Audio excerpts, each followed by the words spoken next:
Working Cows Podcast, episode 245. Welcome to the podcast that gives producers a platform to discuss and share paradigm-challenging practices. Practices that have increased the effectiveness of their operation and the joy that their families have received from this lifestyle.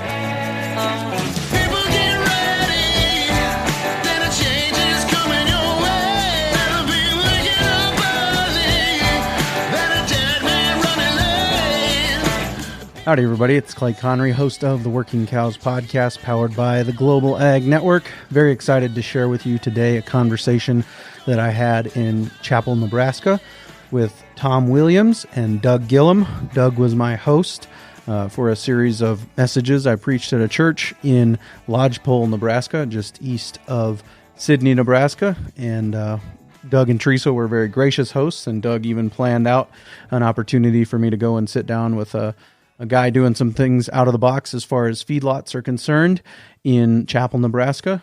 And so I'm going to share with you today my conversation with Tom Williams in his office about some of the things they've been doing that are outside the box as far as carcass ultrasounding data and sorting for finish readiness and some of those things.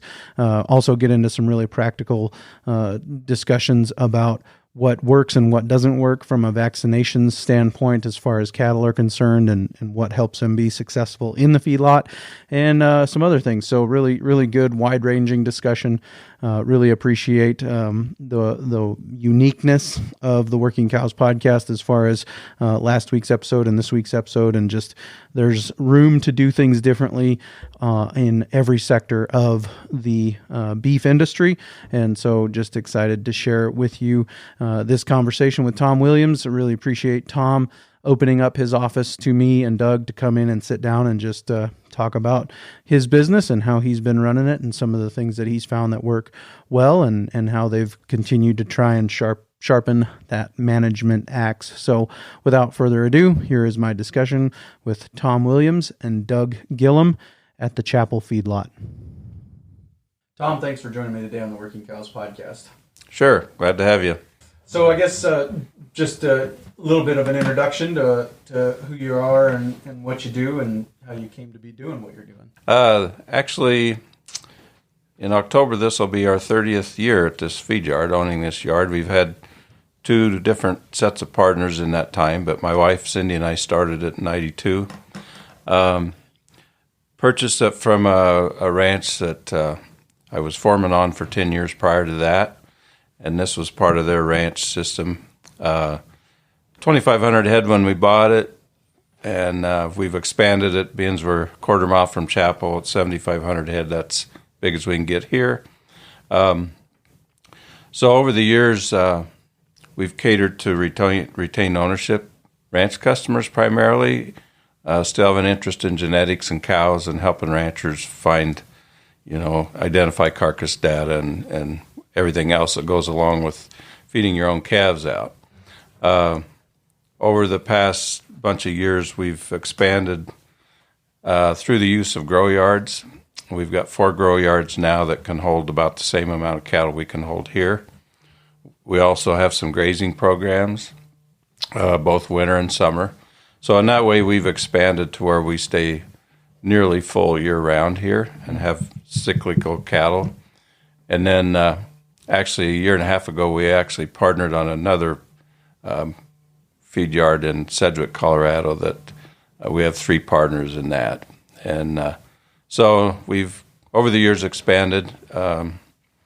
And Cindy and I's age now, we're ready to not do any more growth, but that's kind of our story. We've catered to cow people, basically.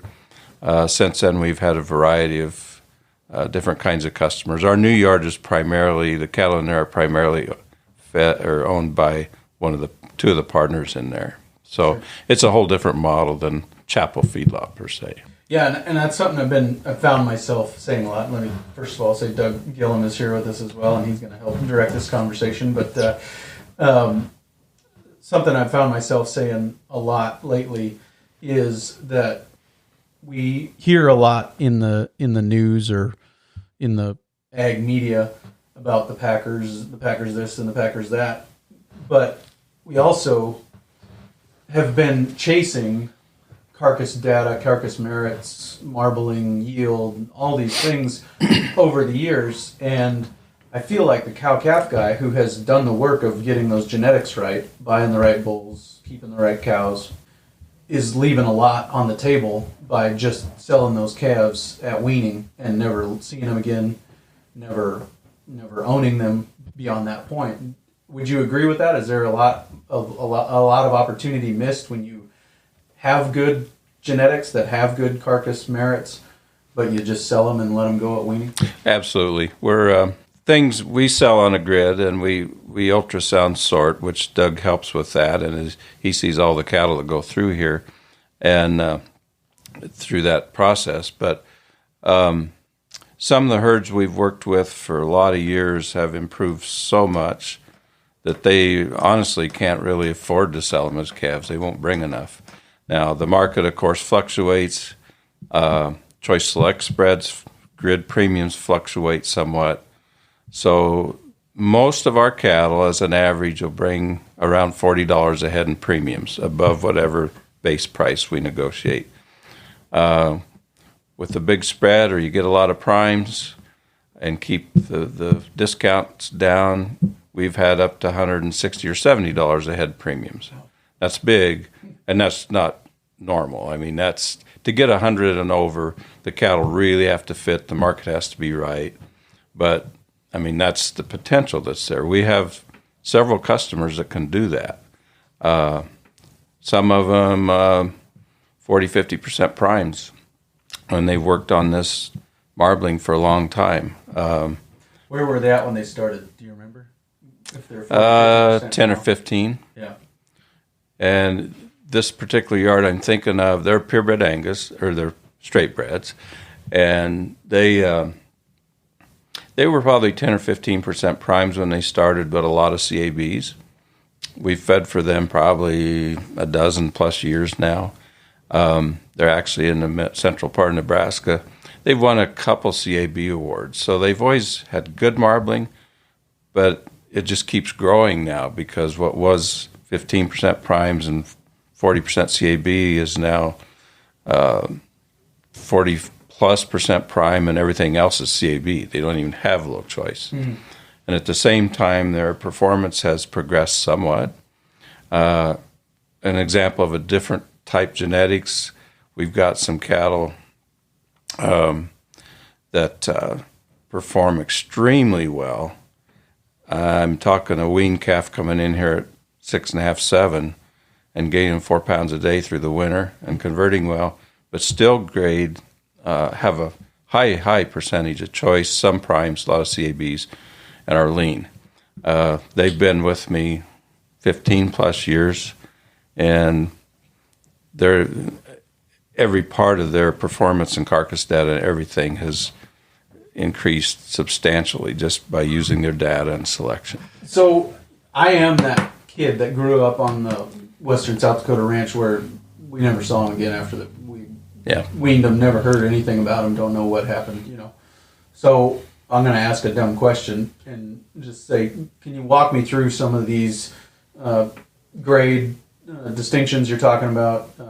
Low choice, select, prime, CAB. What are some of those terms? What do they mean, and what are they signifying? Let's start with choice and select. So when we started in this business 30 years ago, national average choice, this is an exact number, but across the whole nation, the northern states, there's always been more choice cattle than in the south. So maybe I'll just stick with the north. Probably 30 years ago, average plant choice was in the 60s. Today it's 80-something. That's obviously because of genetic changes in 30 years of people selecting for marbling. Even if they didn't know they were, the seed stock people are. Yeah, right. And so there's still breed differences. I mean, Angus grade really, really well. They have some other issues that have come along with some of that. But even the crossbred cattle, the Charolais, and some of the cattle not known to grade really well have increased. But basically choice. There's a marbling score, and of course the highest is prime, and that marbling score is like, I believe, 6.0 or more. 5 to 6. No, wait, I need to back up. I think 4 to 5 is, I really don't look at those, is choice, 5 and over. But there's, within each, let's just say choice, there's 3 levels of choice.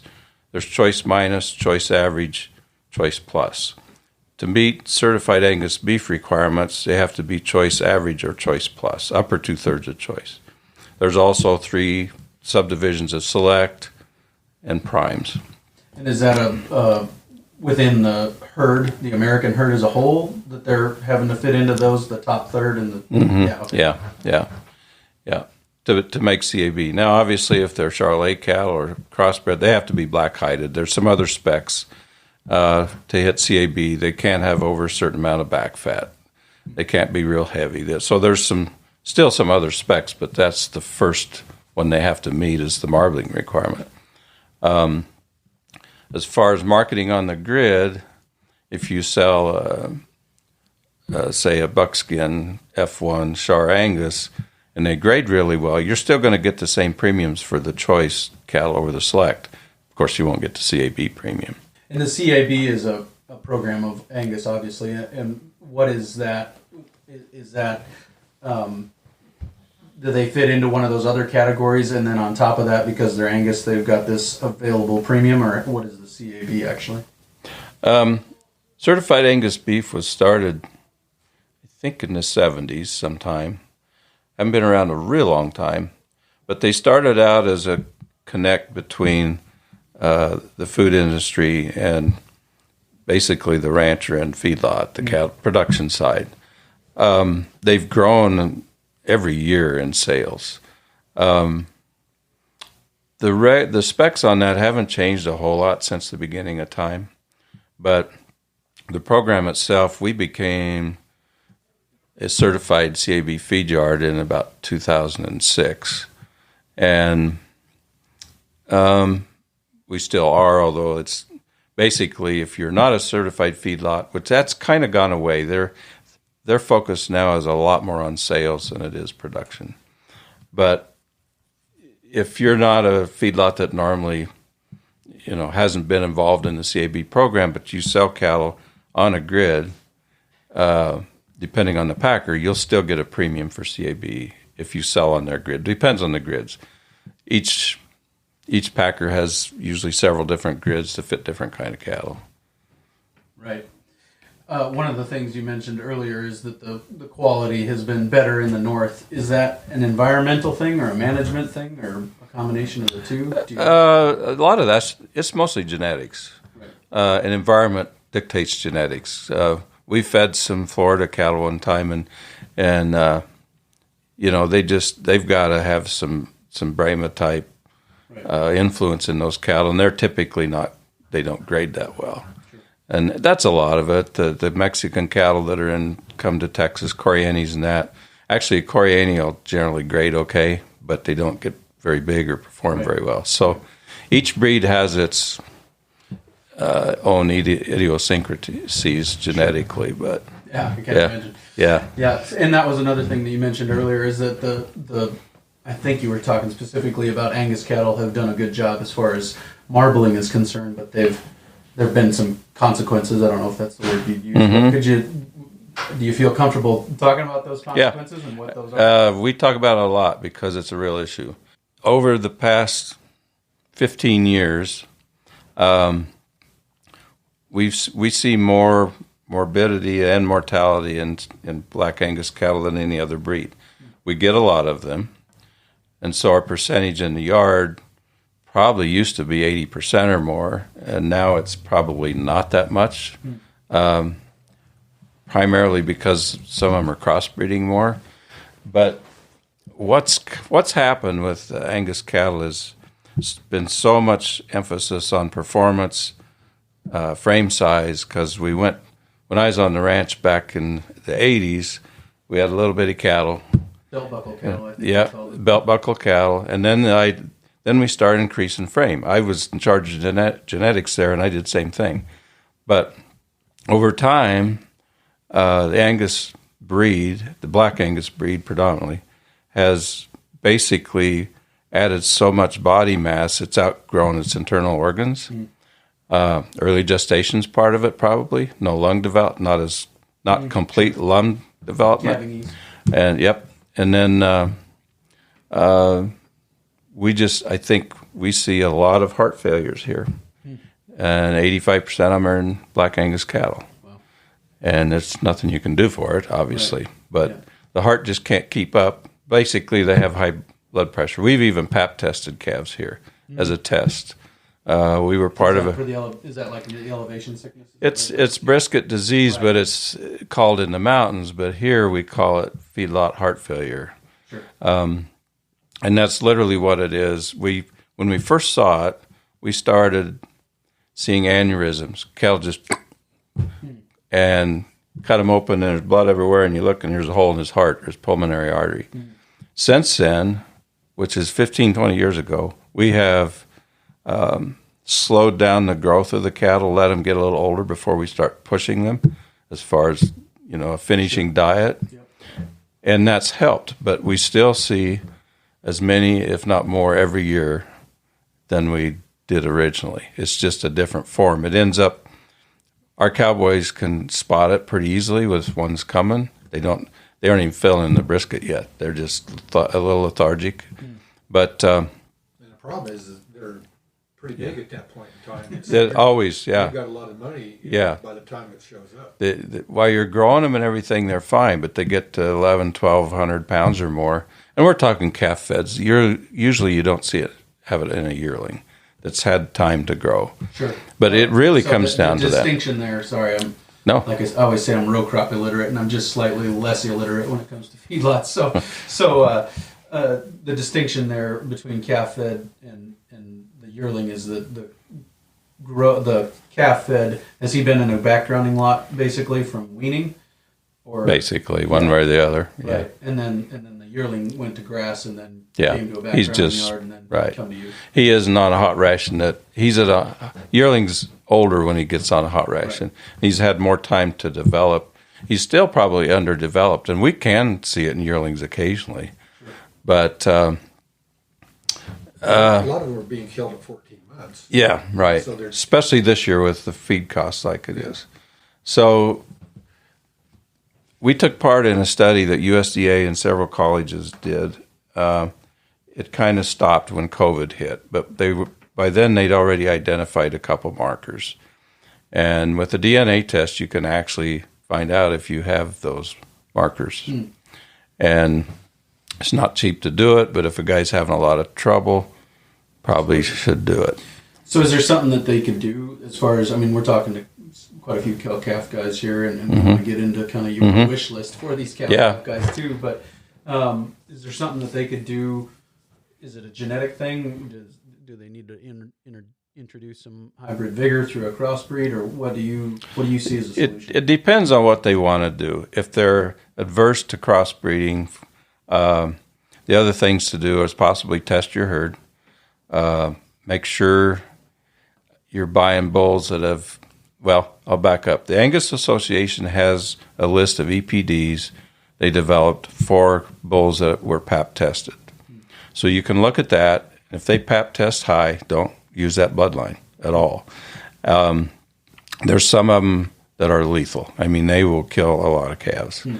As far as genetic selection, crossbreeding, watching your bulls, your sires, and obviously it's the high-performance sires that are where you see it. A lot of it we see in AI calves. Yep. So beyond that, bulls that are not pap tested or that bloodline either have to DNA your own cows and see where you're at. Or first thing I do is the bulls I have, because there won't be so many, and see if you've got those genes there. And then the next thing is I know a couple people that just know from experience that I can hook people up with too. Yeah. And I hate to bombard them, but they know because they're in the mountains and they've avoided these and identified. And so the the other way, basically, management-wise, you can make yearlings out of them if you can, or whoever buys them makes yearlings out of them. Sure. Get them older, that helps. But those are about the only things you can do because it is highly genetic. Yeah. And then we know that, so cattle we feed that we know we have a problem, we'd probably grow them a little longer yet, give them all the chance we have. Give you a good example. We have a purebred Angus breeder that this is first year here. He sent his steers to us, and he said, I can't sell them anymore to the buyer. And that was the reason that the feedlot gave him. It wasn't our yard. So this year he said, I better find out what's going on. Credit him for. And sure enough, we just shipped the last of them. We shipped them a little early, try to reduce it, but I'd have to look, but I think we had about a 4 or 5% death loss, and it was all heart failure. Wow. Now, the other thing with the heart deal, I've got another pen of cattle where we've had a few heart failures, and that ranch has gone from crossbred to straight Angus, and we never used to have it, or basically did have none. Now we're getting several, and when you look at the cattle, you see some that just aren't performing as well. So I know darn well, probably they've got the same issue. It just hasn't gotten bad enough to kill them. You know, I mentioned it earlier, and that was kind of one of the things I figured we'd get around to talking about today is kind of your wish list as a finishing feedlot. So your wish list as a guy running a finishing feedlot, as far as talking to cow-calf guys, what are you looking for? What excites you about a group of cattle coming in? What are some of the things you would say, you know, these are the things that'll draw me back to your ranch year after year? Mm-hmm. Obviously, we don't buy a lot of calves, but yet we treat them like we own them. And so if there's problems, we always, that one and others, or good things and bad things, we share everything, the data. We're very transparent. This one, we necropsy everything. This one died of this. We're having too much respiratory problem in your calves. What was your vaccination program like? We have we have some vaccines we definitely we see that don't work very well, and we have some that do work well, but everything comes into that, like low stress handling, vaccine management, is it sitting in the sun? You know, all those management practices are so important in getting that calf ready to be weaned and come to the feedlot, or be weaned at home and then come to the feedlot.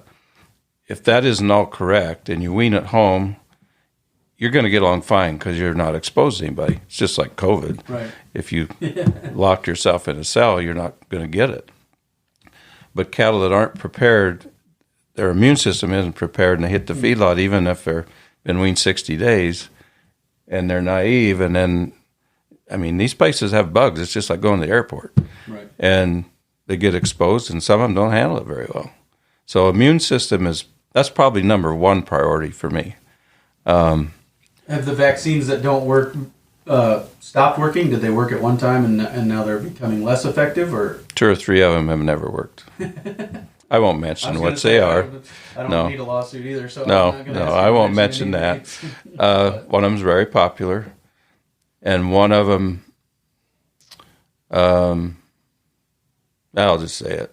That's why we're here. One of them is a combination Pasturella and modified live. And the modified live by itself works fine, but it's something about that combination that doesn't. And this is things that we just learn from experience, and our veterinarians also. And so, sure. Yeah. Yeah. No, it's good. It's a big challenge when they get here, unless they're big old mature yearling, you know. To back up a little bit more, making sure that they get colostrum when they're first born. Oh, yeah. The first 48 hours is critical. That carries on all the way through their life.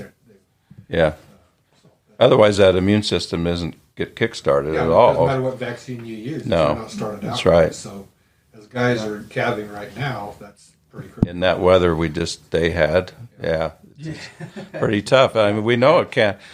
I've been on a ranch too and ran one, and I've been around some mountain ranches where there's challenges even getting preconditioning done. A lot of them, and a lot of them don't. All that stuff from year-round cow, minerals are a big deal. We find some ranches are mineral deficient in certain traces or whatever, and if that isn't corrected, you can give all the shots and colostrum you want.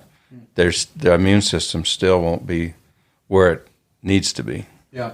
So is the vaccine basically fortifying the immune system? Is it essentially becoming the immune system? What role is that vaccine playing in that immune system, preparing them to be in this, like you said, airport kind of environment? Yeah. First of all, colostrum, and then most calves don't get anything till branding, unless it's a clostridial or something. The branding vaccine is fairly important, but as far as the viral side, we like the nasal products, all of them actually, at branding, and probably a 7-way or whatever. Some guys give a Pasteurella then. The thing is, if they got colostrum and in the cows, the mineral load is right, mineral nutrition is right for the cow, she'll take care of that calf with passive immunity probably for the first 4 to 5 months, but it'll start drifting downward. That's when you want to come in with that preconditioning shot. Most people do it later than that because they won't do it till they wean. Yep. If you want a calf to come in here and have the best immunity possible, you do a good job at branding, but after that, it's really critical. Let's just say you calve in April. I'd like to see the first round of preconditioning shots go in at least August. And then whether you wean them at home or they come here or wherever, I'd like to see another round at least 2 or 3 weeks before they leave the ranch, but probably 3-4 weeks after the first one. If they have 2 rounds here, I can show you data that the polls are almost nothing, mortality is almost nothing compared to even 1 shot of preconditioning. And if you go clear back to no preconditioning or killed vaccine, right, not good. Is that, you mentioned passive immunity from the cow, is that just a natural part of the milking process, or is there some kind of a vaccine that those cows need to get regularly to help that along, or is it's all passed through the milk? It's pretty much if you have a cow herd that's unvaccinated, which I don't work with anybody that isn't, so I don't know really where that would stand these days. Typically, by the time a cow is old enough to have a calf and raise a calf, she's got enough natural immunity to the viruses going around. That's probably a better question for a veterinarian, but because we just don't hardly work with anybody that doesn't manage their cows correctly.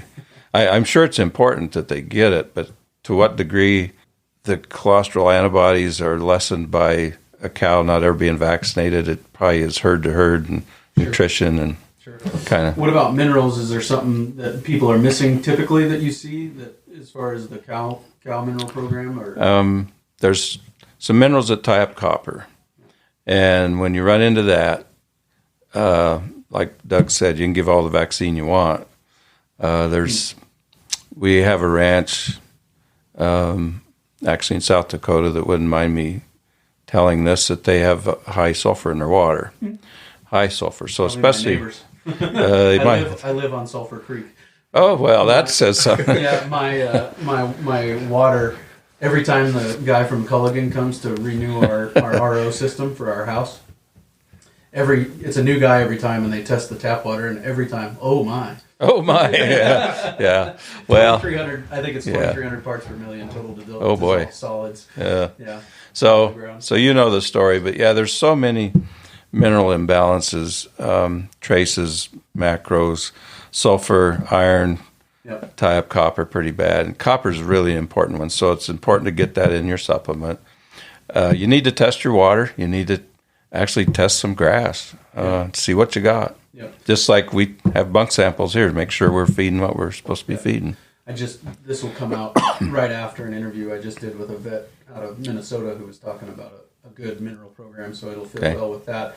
And another guy, Steve Campbell, talks a lot about the copper bump that you see right on the tailhead, kind of on those cattle, and he said that is an indication that something in her environment, or more likely her mineral, is tying up copper in her system. And that's why she's got that. So, and the more you look for it, the more you see it. And so it's pretty common around if people, and his solution is just make sure that there's nothing in your mineral program that came from China. Okay. That's his, he said, I get that. The selenium toxicity is coming, a lot of that's coming out of China. Okay. And so that's his. Yeah. Minerals, basically minerals are extremely important to the immune system. And so the guy just needs to know what he has. Luckily in the Sandhills of Nebraska, they're just, our mineral in the grass and the water is so balanced. It's, I mean, you want to put a mineral out, but there's no, in most areas I know of around here, there's not many problems with that. But I know your area there is. Yep. Mm-hmm. Yeah, for sure. And a lot of mountain areas, a lot of other places have mineral issues. Yeah. You talked a little bit about low stress handling. What difference does the low stress handling of the cow-calf guy make in your business? I'll give you an extreme. Years and years ago, there was a sale barn, ended up catching some cattle that couldn't get sold. They happen to be a breed that hardly anything's around of them anymore. They're still ears. They were in the pen up here on top of the hill until the day they left and shipped out. When the feed truck went by, they'd run to the other end of the pen. Performance was not good. So that's an extreme. But cattle that are a little bit, that handle hard and can't be, typically you can, if you work with them enough, you can teach them to handle the way they should be handled. And Doug knows that. Dr. Lynn Locatelli teaches Bud Williams handling methods.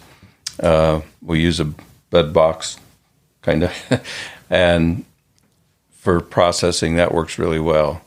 But without going into all the details, if you do things correctly on the ranch in here, we see different cattle handled differently, and we know darn well how they've been handled. Because we've got some that'll just about run over you. We'll get them better. And then we've got some that are so gentle they won't move. And so there's everything in between. But it's pretty important to performance, too. Right. Yeah. Yeah. And how they eat, eating behavior. Today in the wind, we spend a fair amount of time watching. When you read bunks, you're actually, that's a misnomer. You're reading the cattle. You're looking at the bunk to see what's in there and what you ought to bump or take back. But what are the cattle doing now? And this gets to be not even handling, but just genetics and personalities. You take those Herefords over there. The wind was blowing. They're kind of hungry this morning because they just came out of a grow yard. But they're so thick-hided and haired, you can have pretty bad weather, and they'll be up there eating. They don't care. Mm-hmm. You take a Holstein that's thin-hided, and they'll pile up on each other and almost smother in a blizzard or something. So, some of it's handling, yes, it's how they react. But as far as eating behaviors and some things, that's genetics too. Yeah, it's pretty interesting. The nice thing about a feed yard is, especially us, because we know the ranchers, we know where the cattle came from for the most part. And so you see these differences in cattle, how they act, the personalities, how they perform, and then it's fun to go back and work with the ranch. Yeah. Right. Yeah. And you guys are providing some of that feedback loop to the ranch as far as handling even. Yeah, pretty much. Yeah. Depends on the customer. Some of them aren't going to change anyway. Right. A lot of it has to do too with not necessarily teaching the cattle, but teaching yourself too. Yeah. Oh yeah. I've changed a lot on how I've handled cattle since I worked here. I found out that you go way too fast, and if you slow down, in the long run you are faster. Yeah. Because you're not going around and around and around and trying to force him into a hole. Yeah. Just back off, take the pressure off, and they'll figure it out. It's amazing. It is. Yeah. If you ever, what it'd be good for you to do sometime when Dr. Lynn's here, if you could come and she could show you some video and talk to you about handling, that would be a really good, another good thing, deal for you to do. Sure. Just totally on handling, basically. Right. It's one of my favorite one of my favorite discussions. Okay. Well, you should talk to her. Yeah. She'll. We'll let you know when she's scanning next. Be mid-May. Sure. I've got her name written down as I heard it. I'll get the right spelling from you later. Okay. Okay. So, yeah, that'd be a really good interview for you, and she'd be glad to do it because she's passionate about it. So. Yeah. Cool. Yeah. Sounds good. You mentioned something early on about seasonality for year-round, finishing cattle year-round. You guys are sending how often? Every week almost. Cattle. Yeah. And so is that you're buying some calves that are born early spring, some calves that are born late spring, some calves that are born early fall, some calves that are born late fall? Is that kind of... Yeah, there's a fair amount of fall calves that end up here. One of our partners is in northeast Oklahoma. There's a lot of fall calvers down there. And then we have people like springborns. Some people start in February, some are clear out to May. Yep. Excuse me. So some of those late April, May calves will winter them on stalks, maybe go to rye, go to grass, native grass in the summer. Some will be just fed. Sometimes we'll sort some of them, feed the heavies. The fall calves typically come about now and are fed through the summer, or some of them go to grass. Sure. And then we get some fall yearlings that were at home. So we probably have 8 or 9 different kind of age groups that we cycle different ways to grow them. Right. And you're probably, I don't know if it'd be a majority, but you're talking to quite a few, probably more May calvers than you would get to talk to anywhere else in one place. So yeah, probably. What would you say to? I'm just saying this audience, the people listening. Okay. Are more May calving types than anywhere else. Okay. So what would you say to them? Is there anything that you think that they have an opportunity to make a better return on investment or anything like that as far as? If they can wean them at home, obviously weight pays. You're like this. We've early weaned a lot of calves, a lot of years, not always just drought years, but don't be afraid to wean them early if your resources are short. You'll gain a couple of condition scores on your cows by weaning early. I mean, whether you're a May calver or a March calver, if you wean at 140, 50 days or even less, if it fits your resources, don't be afraid to do it. Really, it just depends on your resources and your ranch, how you handle that. But obviously, the bigger they are, the more dollars they're going to bring, typically.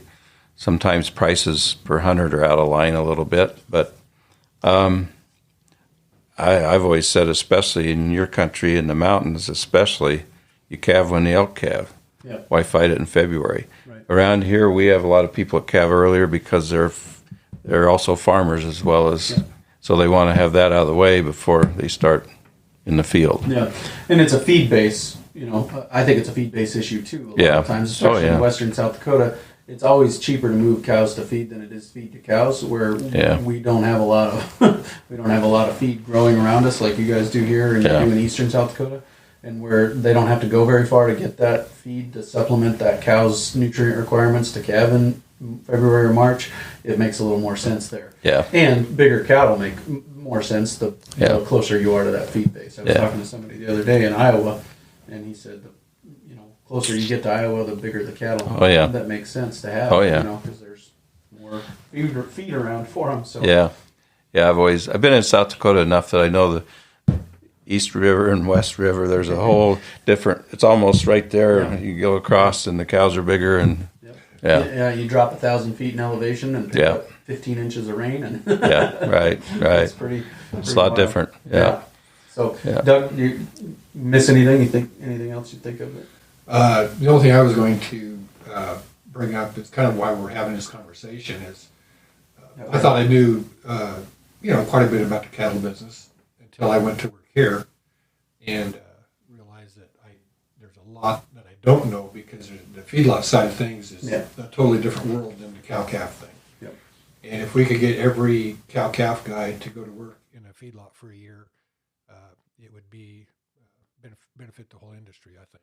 Right. So if you can't do it for a year, maybe a week, I don't know, just come in and shadow the pen riders. See what happens every day. Yeah, exactly. There's a lot of moving parts of this thing, and what I like about Tom set up here is it's a family operation, and they care about the employees, and the employees care about what they do. And your turnover for feedlot is pretty low. It's very low. Yeah, and we had the same pen riders for 6, 7 years, I think. Yeah. I think they're going on their 6th or 7th. Yeah, both of them. Which is that would be an old pen rider in India. Oh yeah, yeah. So they know the cattle. They know the. I'm always impressed at how much they know. Yeah, get the same cattle every year. Well, we'll be looking for this, one thing or another. And, Sure. Yeah. Well, I think one of the things that we missed. First of all, back to what Doug was just saying, that a lot of times in that debate between Packers, no Packers, whatever, the one of the volleys that gets lobbed in that is that there's a distinction between cattle and beef. Or there's a distinction, between the cow or the steer and a beef hanging in the rail.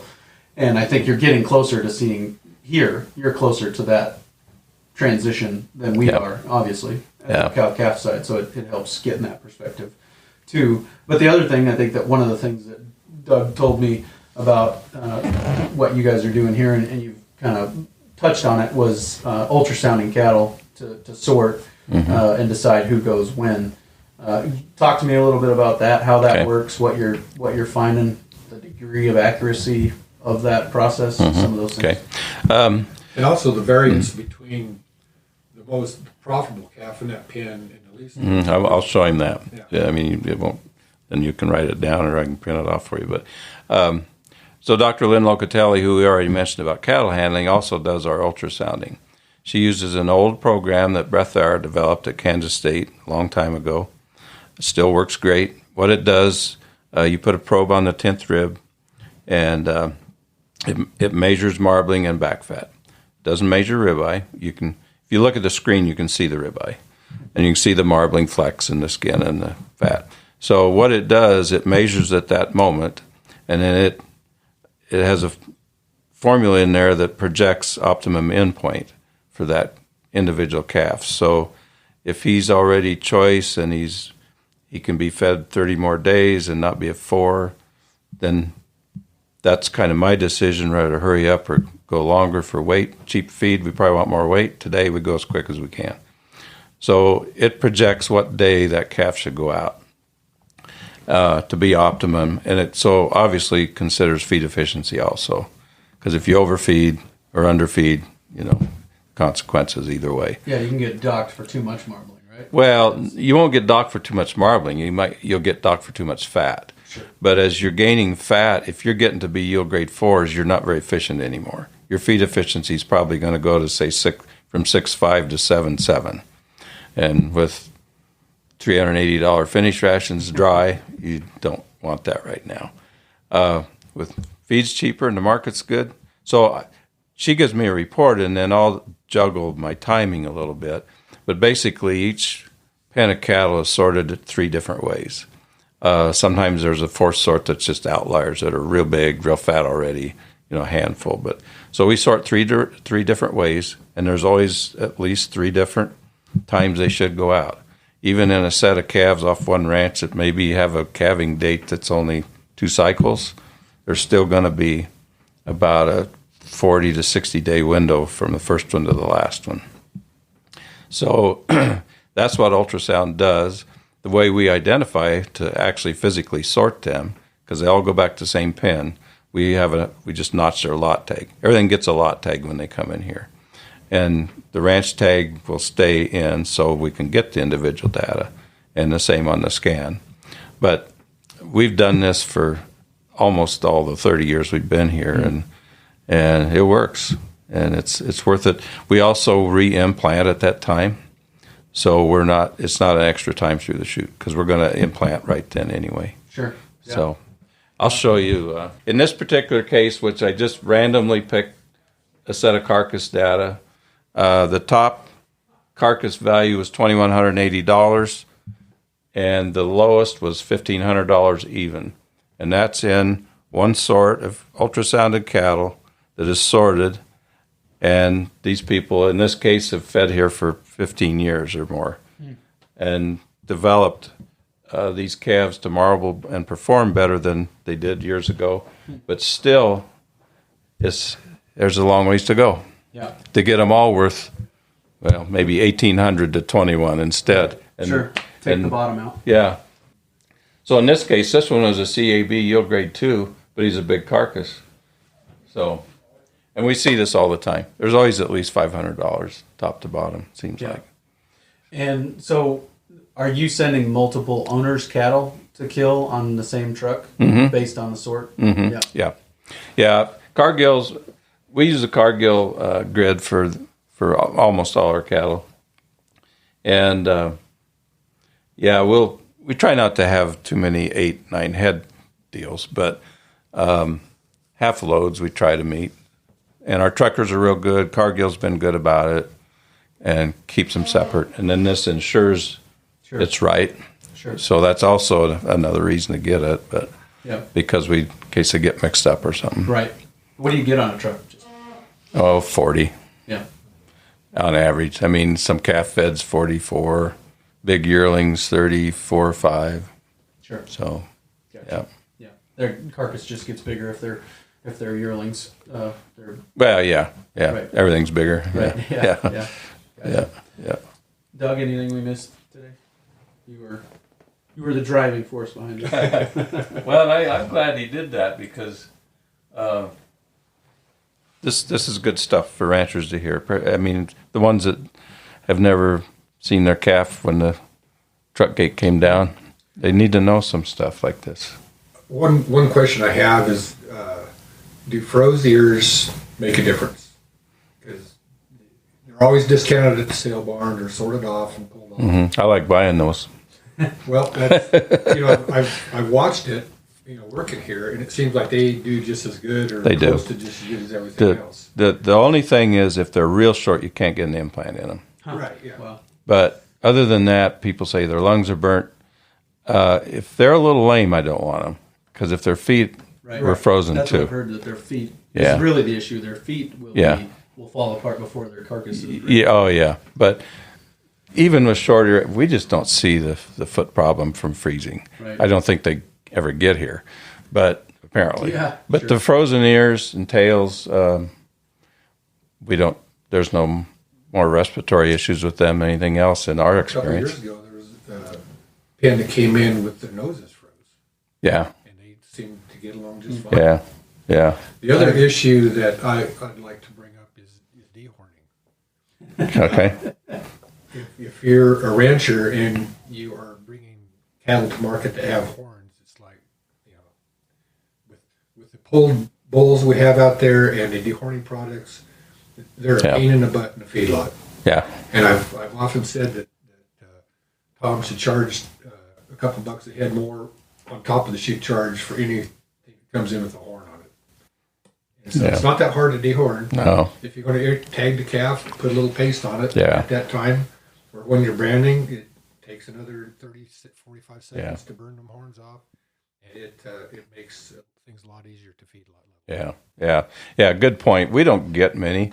We have a few right now with some horns, but and I've seen them in the pen. Something with horns, they're going to be at the bunk and eat when they want to, and then somebody else maybe won't get to eat for a little bit, even if they're hungry. Sure. Then you might have a digestive issue. But yeah, good point. It's that stuff. Good management to the ranch is, they're all castrated. I don't know how many times we'll have a couple bulls in pen of steers, for instance. And I can promise you, when we ban them at even 600, we won't do it right away because we don't want to do it while they're stressed from weaning or hauling. So we'll wait a while, and then half the time we forget they're out there till they're a problem, just because we're busy. It should be done at the ranch. If you're going to use a ban, use it right. And so we end up banning. Testicle, is that usually the problem with banning? Yeah, and once in a while I think some drop, or one drops that wasn't there. Right. But if we ban them or cut them here at a larger weight, you're going to have 30 days they don't perform well, because we've done it and we see it. Yeah. I've actually weighed some for somebody that wanted to do it here instead of at home. Right. They gain about 2.2 for 30 days. And then once they're doing 4 is what you said. Well, 3s anyway. Right. Yeah. So. But 8/10 is a lot. Yeah. day. Every day for 30 plus days. Right. So yeah, good management at home includes, horns. More mist than I think people realize. Yeah. I was kind of surprised at how many Yeah. do sneak through. Yeah. Yeah. I was interviewing a vet from Canada one time, and they do a lot of banding up there. It's more of an animal cruelty issue, Yeah, I guess, yeah. for lack of a better word, but that's what That's they're debatable, but Right, I get it. yeah. So, anyways, Canadians are just nicer as a population in general. So Especially right now, I think. yeah, so I think they're just trying to be nice to their animals or whatever. But anyways, and I brought up, I said, "What is there a problem with missing a testicle or whatever?" And he's like, "Well, if you can count to 2." Yeah. Enough said. Yeah. Yeah. Anyways, The other thing is, you want to talk about your Grow Safe program? Oh, I'm not sure we're going to keep it. We probably will, but I'll talk about it. I don't know, 6-7 years ago, we installed a Grow Safe system which measured individual intakes. And right now, we're mostly testing bulls in it for people. There's been some changes made in ownership, and we're facing an upgrade. And yeah, this is worth talking about. I don't know, with the DNA testing we have and so much use of that, I don't know how actual progeny testing for feed intake and feed efficiency is, how sustainable that is. So we're kind of debating whether to upgrade and keep doing it. The upgrade is not real expensive, but will people keep testing bulls this way, or will we just rely on DNA? sure. My opinion is you really should have some physical, actual data to back up some DNA for a while, but And what would that be? using a Grow Safe system, having true individual feed efficiency. Safe system is an RFID tag. Yeah. It's monitored when they come to the bunk. Yes, Is that right? right. Yep. And Yep. it sends you the data. This is Yeah. how long they were there, or It actually measures the weight, Okay. the feed front, drop. front feet. Is that right? Or That's the new one does. The new one has the front feed and does the weight, which we wouldn't have to run them through anymore. So there's a plus to doing it if we're going to keep doing it. Gotcha. It's fairly high labor because you got to come in and weigh each animal individually, record their EID tag. Yeah. But this one, it measures the feed intake. Yes. Measure feed- Basically, it's a big trough, and only one can eat out of that trough I at a see. time. I see. And so you put the feed in, and it shows it how many pounds, and then it measures to like the 100th of a pound as this calf's eating it, and it's dropping that down. So then it records, and he may be there 6 times a day. Right. But Yeah. it's pretty neat, really. Yeah. But I'm not sure. I interviewed Tom Knopfsinger one time about cattle handling, and he said that if you can keep those calves with their moms while you're trailing them, that was his big deal. You just keep reinforcing that maternal influence of that cow and calf pair, and that calf will perform better in the feedlot because it has learned to eat multiple small carbohydrate-rich meals per day rather than one giant feeding. It's eating smaller meals all the time, and they're performing better. So that was And we have some nutrition products that help with that also. sure. Basically, it's a product in our liquid that modifies intake, doesn't limit it, but modifies it so they don't eat as much at one time, Don't gorge themselves and then come back. and it helps. Yeah. Yeah, there's 2 or 3 products that actually we install that do They that. don't all hit the bunk at the same Yeah. time. So Yeah, Sure. yeah. Anything else? Any big items on your wish list to share? Or?